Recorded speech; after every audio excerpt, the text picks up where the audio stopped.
Hello जी दोस्तों, स्वागत है आपका मेरे यूट्यूब चैनल पर। तो आज दोस्तों हम एक महत्वपूर्ण टॉपिक के बारे में पढ़ेंगे, ज्यूस इन जर्मनी के। ये हमारा टॉपिक है आज का।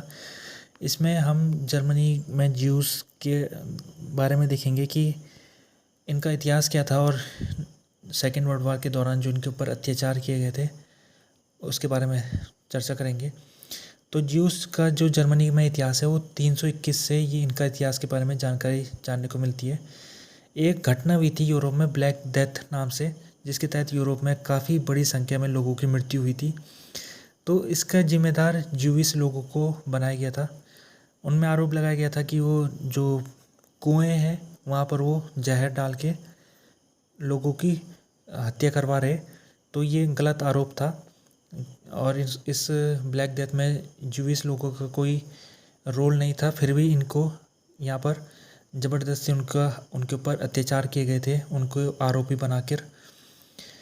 जब नेपोलियन ने जर्मनी के कुछ हिस्सों में कब्जा कर लिया था, तो उसने जिन हिस्सों में कब्जा हुआ था वहाँ के ज्यूस लोगों को उन्होंने इमेंसिफिकेट कर लिया था, स्वतंत्र कर दिया गया था ज्यूस लोगों को। इससे पहले ज्यूस लोगों के ऊपर काफ़ी प्रतिबंध लगाए जाते थे।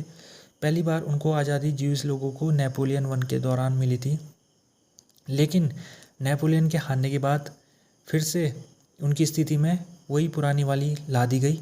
अब उनको फिर से काफ़ी उनके ऊपर कंट्रोल लगाया गया, उनको उनके अधिकार नहीं दिए गए। 1800 आते आते जर्मनी स्टेट ने ज्यूइश के जितने अधिकार नेपोलियन ने दिए थे सबको उन्होंने वापस ले लिए थे। इसके रिजल्ट क्या हुआ कि ज्यूइश लोग अब जर्मनी से उनका एमिग्रेट शुरू किया था। वो यूनाइटेड स्टेट जा रहे थे क्योंकि जर्मनी में उनको भविष्य अपना सही नहीं लग रहा था, तो माइग्रेट कर रहे थे वो। अब जर्मनी का जब यूनिफिकेशन हो गया तो ओटो वन बिस्मार्क ने उनका इमेंसिफिकेट फिर से कर दिया, उनको स्वतंत्र कर दिया। क्योंकि ओटो वन बिस्मार्क की एक अच्छी बात ये थी कि ये ज्यूइश लोगों से नफरत नहीं करते थे, ये ज्यूइश इनके दोस्त थे। तो इस वजह से इन्होंने ज्यूइश की मदद की थी और ज्यूइश लोगों को इमेंसिफिकेट कर दिया था जब जर्मनी का यूनिफिकेशन हो रहा था। अभी हम देखेंगे कि किस तरह से जर्मनी के ज़्यादातर लोग एंटी ज्यूइश लोग थे और एंटी सेमिटिज़म थे। वो ज्यूइश लोगों को नफरत करते थे उनसे। ऐसे बहुत कम लोग थे जो ज्यूइश लोगों को पॉलिटिकल तौर में उनको पसंद किया करते थे, तो उनमें से एक बिस्मार्क थे। तो ये इनकी अच्छी बात थी। अब 1870 में कुछ जर्मनी की इकोनॉमी डाउन जाने लग गई थी क्योंकि रिसेशन आ गया था इकोनॉमी के क्षेत्र में। तो इसका जिम्मेदार फिर से ज्यूइश लोगों को बनाया गया और कहा गया कि ज्यूइश लोग ही ये जर्मनी का जो इकोनॉमी नीचे जा रही है, जर्मनी में जो अनएम्प्लॉयमेंट बढ़ रहा है, उसके जिम्मेदार ज्यूइश लोग हैं। वो इसलिए क्योंकि जो बिजनेस का क्षेत्र था जर्मनी में, उसमें सारे लगभग मेजोरिटी जो इंडस्ट्री थी वो ज्यूइश ओन थी, उसके मालिक ज्यूइश थे। तो जब इंडस्ट्री नीचे जा रही थी तो जिम्मेदार भी उन्हीं लोगों को यहाँ पर बनाया गया। तो उनके ऊपर आरोप लगाए गए कि यही लोग हैं ज्यूइश लोग जो जर्मनी की जो अभी अनएम्प्लॉयमेंट आ रहा है 1870 के दौर में, उसके जिम्मेदार इन्हें बनाया गया था। अब इसके थोड़े डेमोग्राफी देख लेते हैं। 1900 आते आते ज्यूइश लोग जर्मन के पॉपुलेशन का 1% था केवल। जर्मनी की टोटल पॉपुलेशन का 1% लोग ही ज्यूइश लोग थे। और लेकिन इनका जो प्रभाव था वो बहुत बड़ा था। जैसे कि जर्मनी के जितने भी अमीर लोग हैं उनका 1/4 हिस्सा ज्यूइश था। 25% पॉपुलेशन तो उनकी 1% थी, लेकिन प्रॉपर्टी का 25% इनके पास था। और इनका जो इंडस्ट्री के क्षेत्र में भी बहुत आगे थे दूसरे जर्मन लोगों से। और इनका जितना भी इकोनॉमी, जैसे हम हमारे देश में मालवाड़ी लोग कहा जाता है, उसी तरह से ज्यूइश लोग थे। इकोनॉमी काफ़ी ये कंट्रोल किया करते थे। तो इसीलिए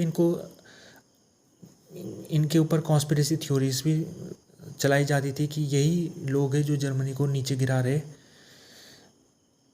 वर्ल्ड वार वन जब हुआ था तो वर्ल्ड वार वन में ज्यूइश लोगों ने काफ़ी मदद की थी जर्मनी की, और 12,000 ज्यूइश नागरिक इस लड़ाई में मारे गए थे जर्मनी के लिए लड़ते हुए। और कुछ इंडस्ट्रीज थे ज्यूइश इंडस्ट्रियलिस्ट और बैंकर भी काफ़ी थे ज्यूइश बैकग्राउंड से आने वाले, जैसे कि वल्टर रेथन्यू का एक नाम दिया गया है। जो कि जर्मनी वार इकोनॉमी को संभाल रहे थे।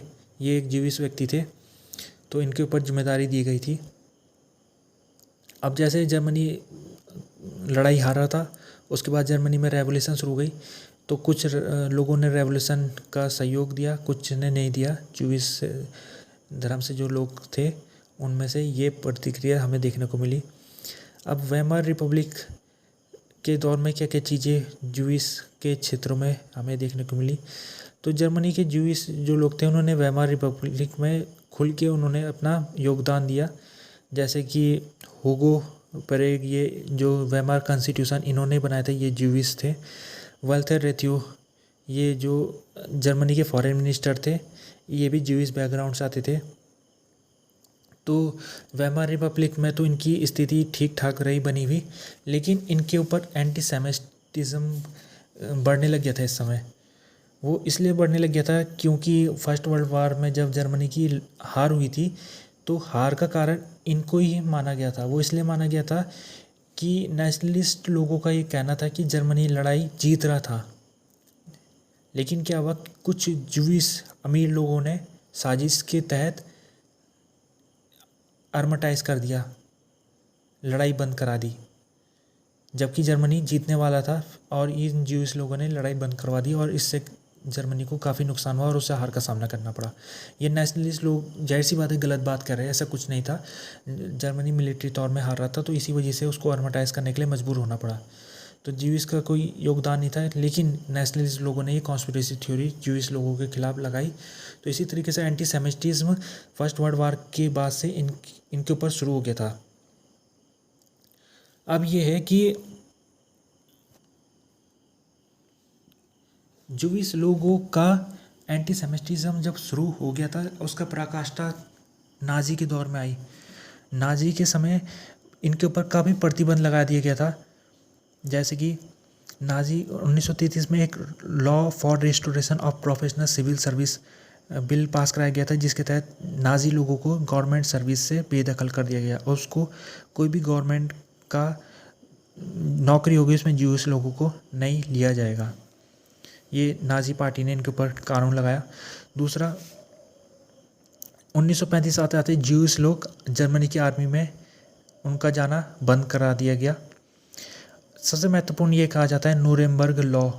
न्यूरेमबर्ग लॉ के तहत 1935 में जो पास हुआ था, इसके तहत ज्यूइश लोग और जर्मन के आर्यन लोग, इनके बीच में शादी नहीं हो सकती है।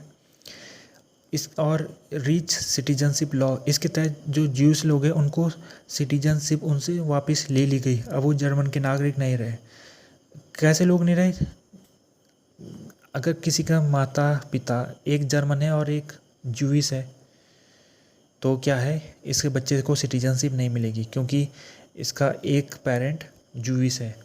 तो ये भी इन्होंने अपनाया। ज्यूइश 1936 आते आते ज्यूइश जो लोग थे उनको प्रोफेशनल जॉब से अब बैन कर दिया गया। जैसे एजुकेशन के क्षेत्र में जॉब नहीं कर सकते थे, पॉलिटिक्स में नहीं जा सकते थे, इंडस्ट्री में नहीं जा सकते थे। 1938 आते आते ज्यूइश जो बच्चे थे उनको स्कूल जाने से भी रोक दिया गया। 1939 अप्रैल की बात है, ज्यूइश कंपनी थी या तो कोलैप्स हो गई थी सारी, या तो फाइनेंशियल प्रेशर से जूझ रही थी क्योंकि सरकार उनको बंद कराने में तुली हुई थी। तो ज्यूइश के जितने भी कारोबार था वो ख़त्म होते जा रहे थे। एक घटना हुई नाइट ऑफ ब्रोकन ग्लासेस। ये एक बड़ा टॉपिक है, इसे कभी डिटेल से पढ़ेंगे, लेकिन इसके तहत क्या हुआ कि काफ़ी लोगों की, ज्यूइश लोगों की हत्या करा दी गई थी उन सरकार द्वारा। 91 ज्यूइश की यहाँ पर इस घटना में मृत्यु हो गई थी और 30,000 ज्यूइश लोगों को अरेस्ट करा गया था। इंक्रीजिंग एंटीसेमिटिज्म बढ़ता जा रहा था और उसकी वजह से क्या हुआ कि नाजी पार्टी जब आई जर्मनी में, तो काफ़ी लोग, ज्यूइश लोग इमिग्रेट हो रहे थे। कुछ अमेरिका की तरफ जा रहे थे, कुछ फ़लस्तीन की तरफ जा रहे थे, कुछ दूसरे यूरोपियन देश की तरफ जा रहे थे। तो जाहिर सी बात है कि अगर कोई सरकार अपने नागरिकों के साथ भेदभाव करेगी तो नागरिक फिर उनके पास क्या चारा बचता है इसके अलावा। अब हॉलोकॉस्ट का क्या हुआ था? हॉलोकॉस्ट यही है कि हॉलोकॉस्ट जो ज्यूइश लोगों की हत्याएं हुई थी जर्मन सेना द्वारा, उसको ही हम हॉलोकॉस्ट कहते हैं। तो जर्मनी में 5,22,000 लोग ज्यूइश रहते थे। जब लड़ाई की शुरुआत 1933 में इतने जर्मन नागरिक ज्यूइश बैकग्राउंड से आते थे। तो जर्मनी 6 साल तक, जब तक लड़ाई शुरू हुई, इस 6 साल तक, इसके बीच में 6 साल का डिफरेंस है। इसमें क्या हुआ, ये कौन सी तारीख है जब चांसलर वो बन गया था, बिस्मार्क, नहीं सॉरी, जब हिटलर चांसलर बन गया था 1933 में। और ये कौन सी डेट है जब सेकेंड वर्ल्ड वार की शुरुआत हुई। सेकेंड वर्ल्ड वार की शुरुआत, ये इस 6 साल में 3,04,000 ज्यूइश लोग एमिग्रेट कर गए थे, जर्मनी छोड़ दिया था उन्होंने। तो ये समझ सकते हैं ये 6 साल नाजी पीरियड के थे और इतना अत्याचार इनके ऊपर हो रहा था कि आधे से ज़्यादा लोग जर्मनी को छोड़ दिया था उन्होंने। और जब लड़ाई शुरू हुई 1939 में, तो इतने लोग जर्मनी के अंदर बचे हुए रहे ज्यूस, और इनमें से लगभग 1,60,000 से 1,80,000 लोगों की हत्या कर दी गई थी जर्मन सेना द्वारा हॉलोकॉस्ट के जरिए। तो इतने लोग जब मारे गए थे तो थोड़े बहुत 20-30 हज़ार बच गए थे। तो उनको काफ़ी छुप के रहना पड़ता था ताकि जर्मन सेना उनको पकड़ ना सके, और उनको अपनी पहचान छुपानी पड़ती थी। ये सब तरीके अपना के कुछ ही लोग अपनी जान बचाने में कामयाब रहे, बाकी सारे ज्यूस यहाँ से ख़त्म हो गए थे जर्मनी से। तो ये तो जर्मनी में असर हुआ। मेन असर पोलैंड में हुआ। पोलैंड में ज्यूस लगभग 60 लाख लोग थे जब लड़ाई की शुरुआत हुई सेकेंड वर्ल्ड वार की। 60 लाख लोगों में से 40 लाख लोगों की हत्या कर दी गई थी जर्मन सेना द्वारा। ठीक है। और कैसे हत्या होती थी, कंसंट्रेशन कैंप में इन्हें बंद कर दिया जाता था ज्यूस लोगों को। वहाँ पर इनको गैस चैम्बर से गैस छोड़ी जाती थी, जहरीली गैस, जिससे ये सांस नहीं ले पाते थे और इनकी मृत्यु हो जाती थी।